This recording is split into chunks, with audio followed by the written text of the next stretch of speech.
Salam, Artinin paylaşdığı nümunə suallardan dissosiasiya iyon mübadilə bölməsinə aid olan sualların izahına baxacağıq.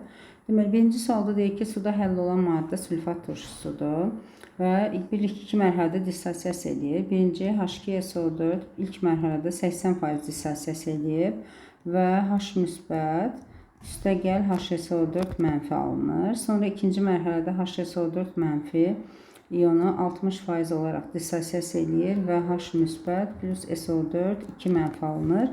Məhlulda H müsbət iyonlarının mol sayı 6,4 mol olarsa, tutaq ki, indi biz buradan lap əvvəldə x mol sülfat turşusu götürmüşük. X mol sülfat turşusunun deməli 80%, yəni 0,8 x qədəri reaksiyada dissosiyasiya uğrayır və bu zaman 0,8 x qədər H müsbət iyonu alınır və 0,8 x qədər də SO4 mənfi. Sonra 0,8 x-in 60%-i təkrar dissosiyasiya uğrayır. Bu da eləyəcək deməli 0,8-i vuraq 0,6-ya, bu da eləyir 0,48 x qədər.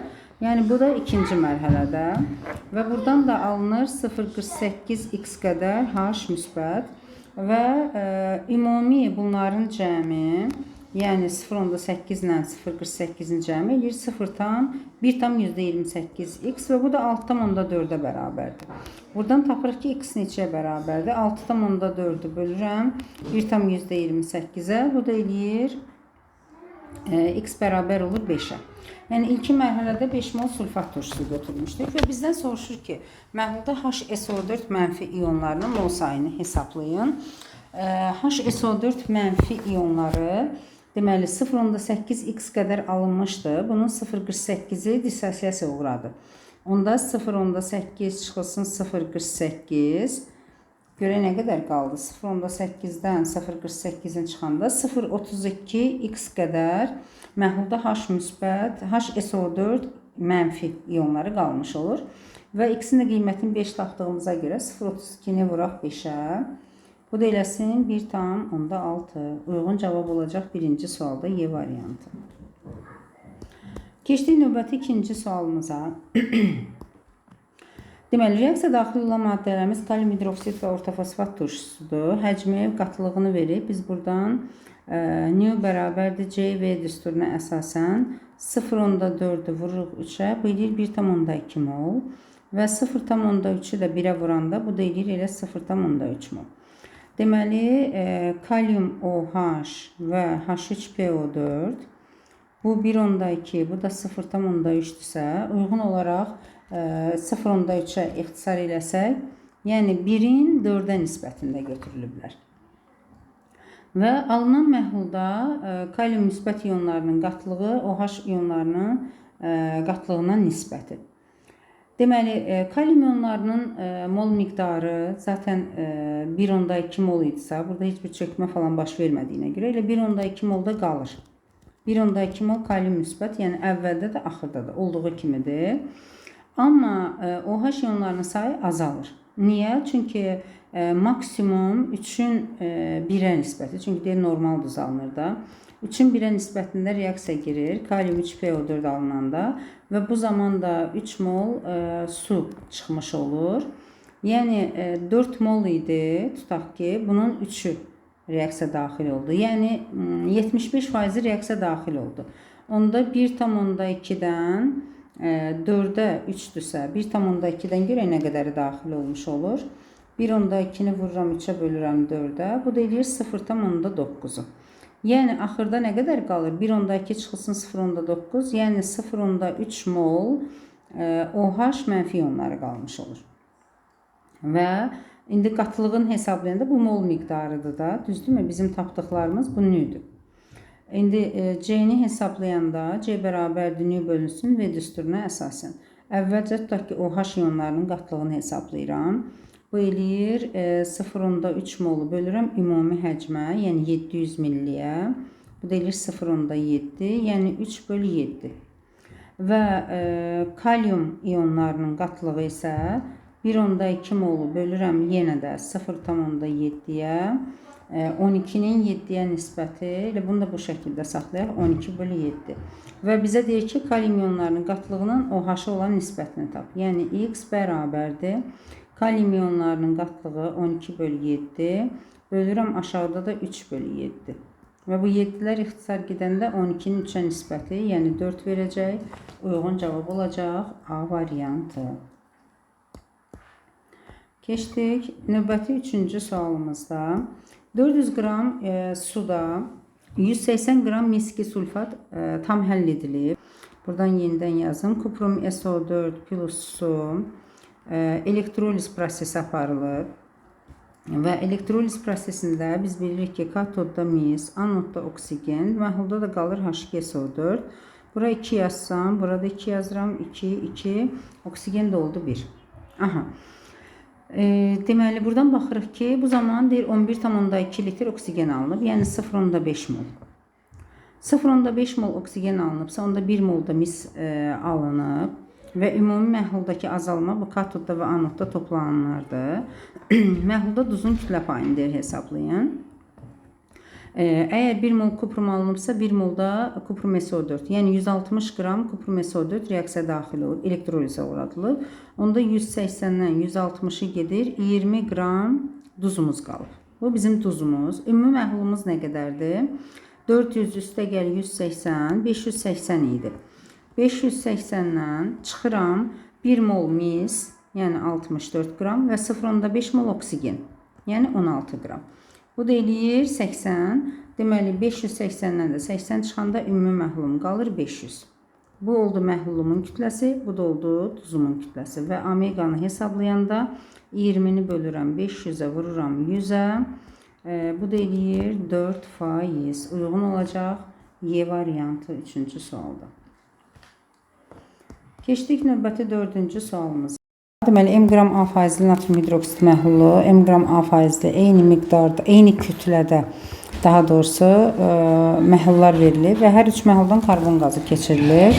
Natrium hidroksid, bu birinci üçün yazıram. Natrium hidroksidin karbon qazı ilə reaksiyasından natrium karbonat normalda, yəni 2 moluna 1 mol və su, bu heç. İndi yəni burada qabın kütlələri arasında, məhlulun kütləsi arasında müqayisə falan istəmir. Sırf qabların kütləsi arasında, yəni hansına daha çox karbon qazı udulubsa, karbon qazı hansında daha çox reaksiya giribsə, deməli o qabda daha ağır olacaq.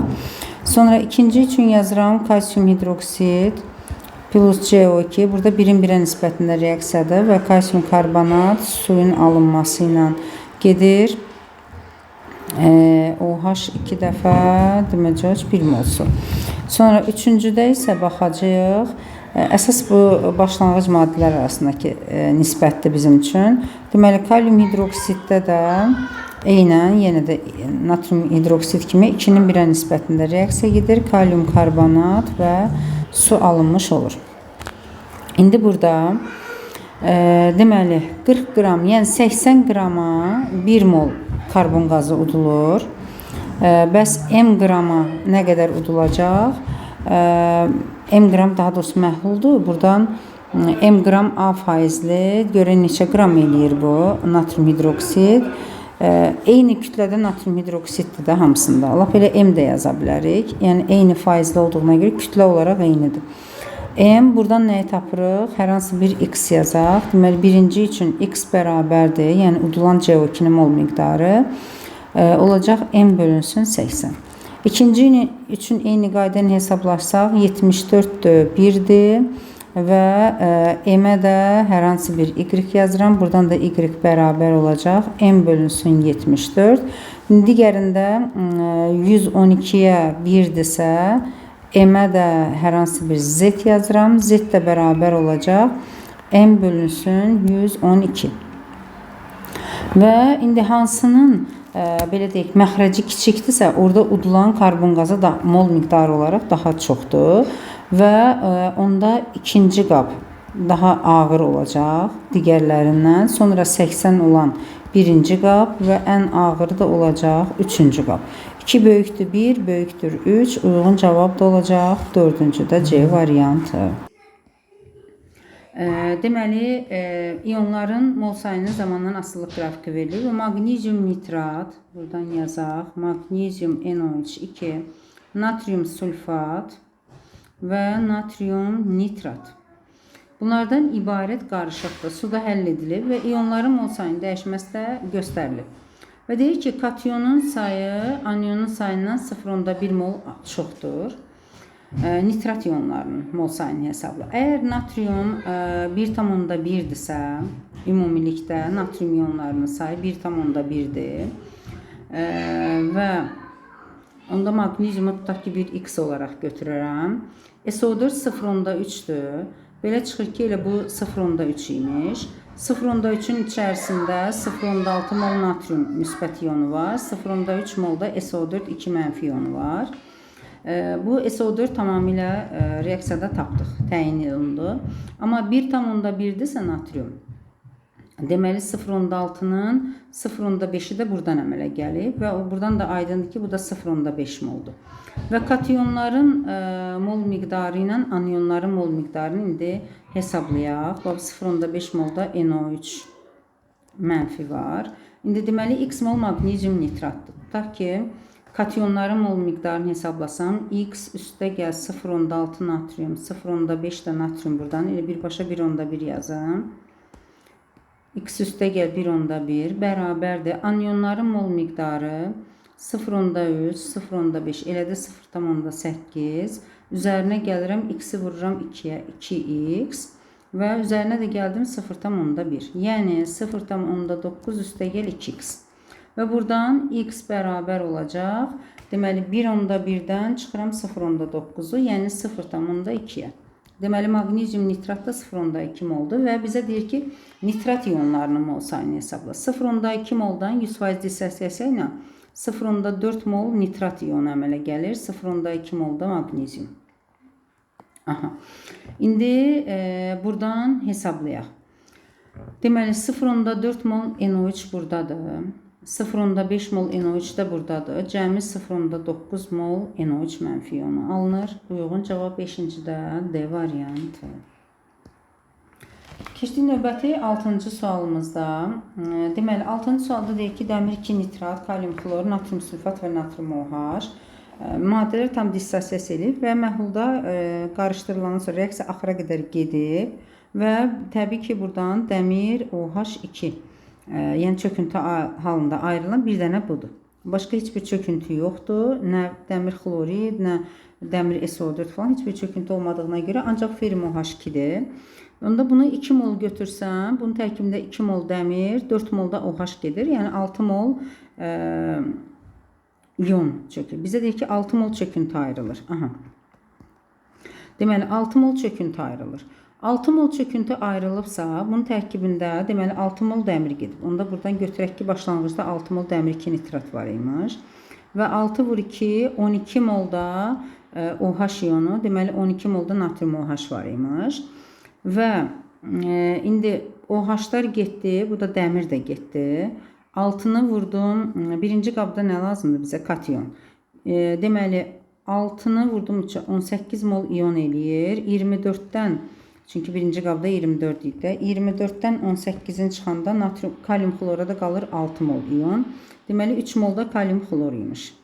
Onda birinci qabda kation olacaq kalium, 3 mol kalium.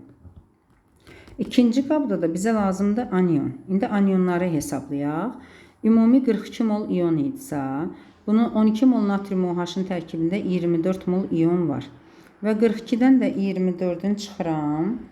Bu da eləyir 18 mol. Deməli, bu da natrium sulfata aiddir. 1 molunda 3 mol ion var. X molunda 18. Buradan tapıram ki, natrium sulfatın mol sayı olur 6 mol. Aha.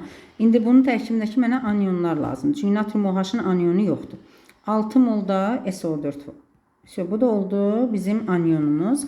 Deyir ki, ikinci qabda anion sayı, birinci qabda kation sayından neçə dəfə çoxdur? 2 dəfə uyğun cavabda olacaq B variantı. Getdik növbəti 7-ci sualımıza.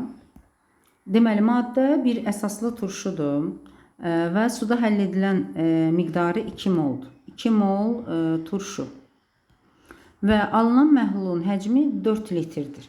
Deməli, nu bərabərdir 2, V də bərabərdir 4. Turşunun dissosiasiya dərəcəsi 20% olarsa dissosiasiya sabitini hesablayın. Deməli, bax, turşudur, bir əsaslıdır da. Bu ayrılacaq H müsbətə, bir də indi X turşu qalığına.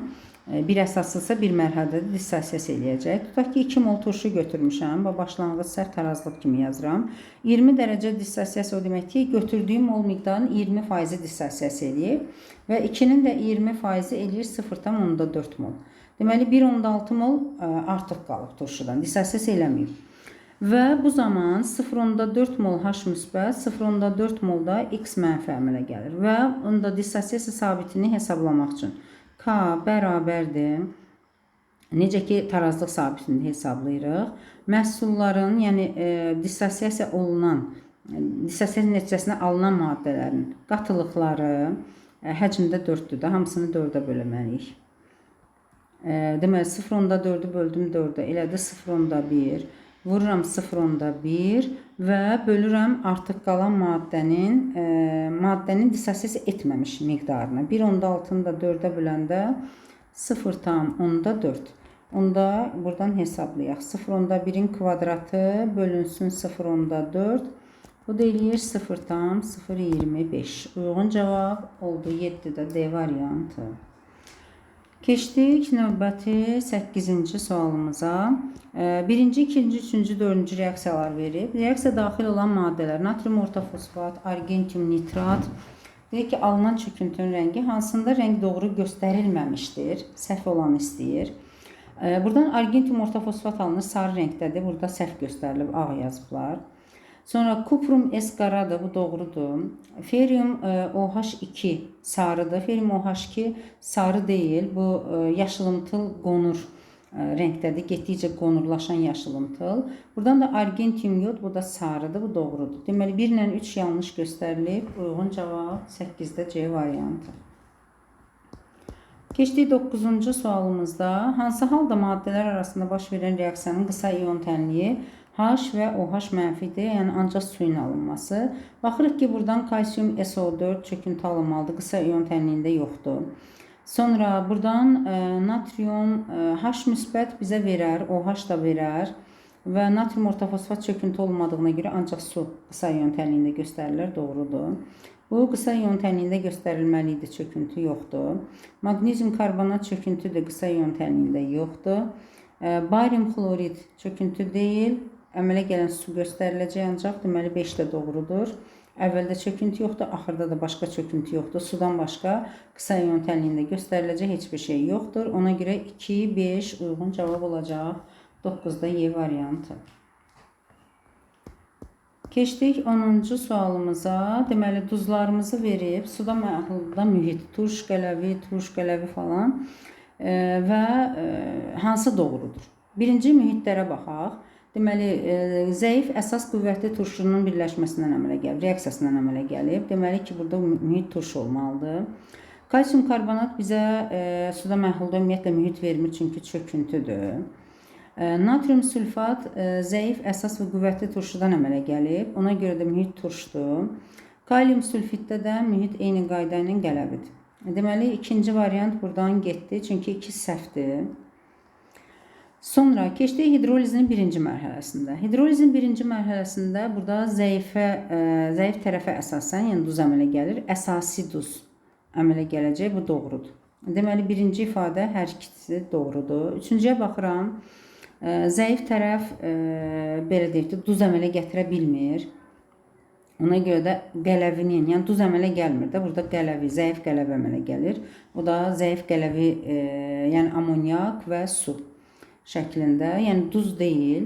Kalium sülfitdə də turş duz, kalium hidrosülfit, kalium H2 əmələ gəlir. Bu doğrudur. Yəni 1 ilə 4 doğrudur, ona görə də uyğun cavab 10-cuda A variantı. Keçdik 11-ci sualımıza.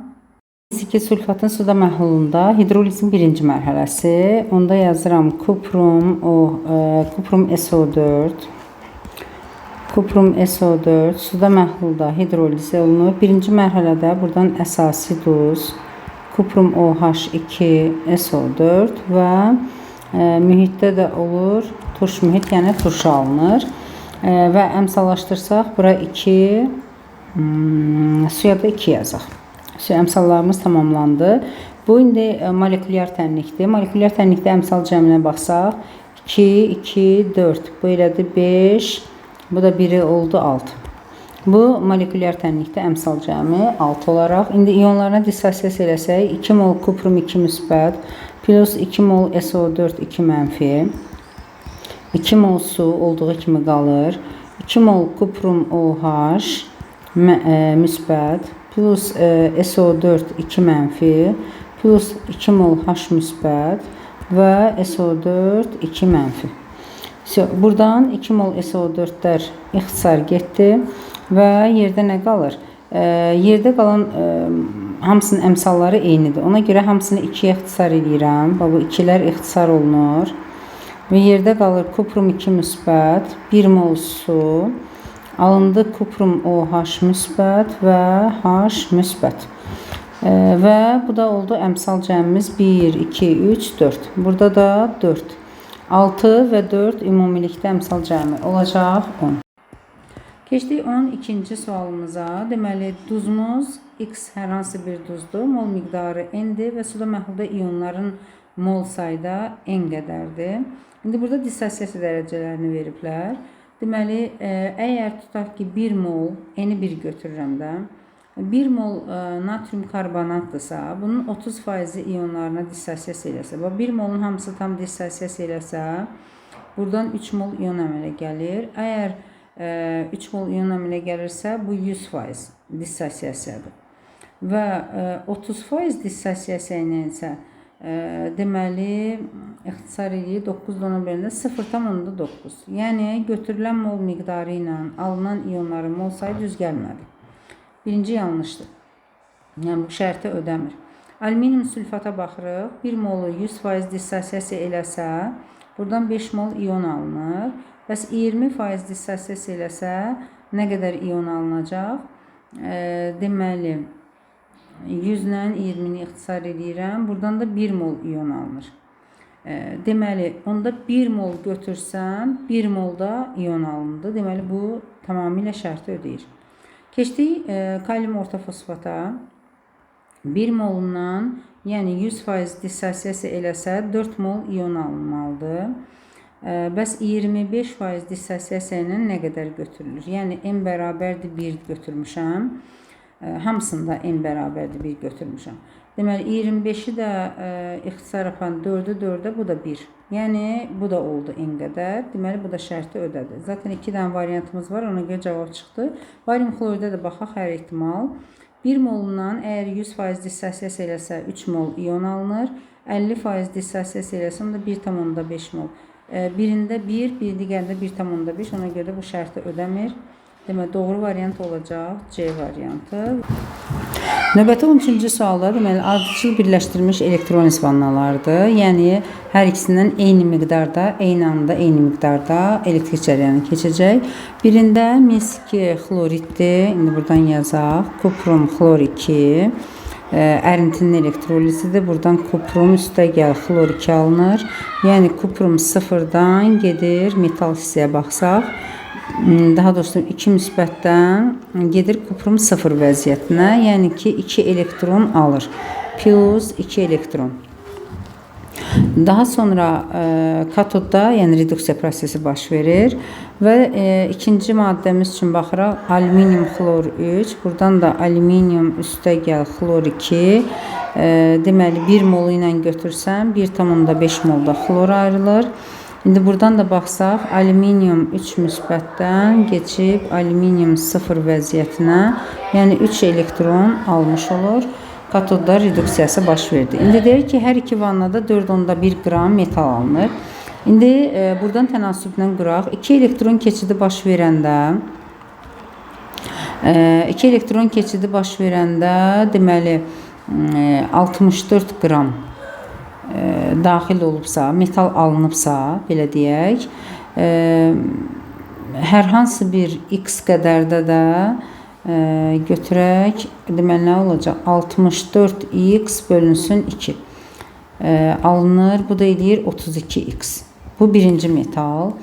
Sonra 3 mol elektron keçidində 27 qram alüminium toplanırsa, X-də də deməli, buradan da 27x bölünsün 3, buradan ixtisar aparaq elə üzərində alınır 9x.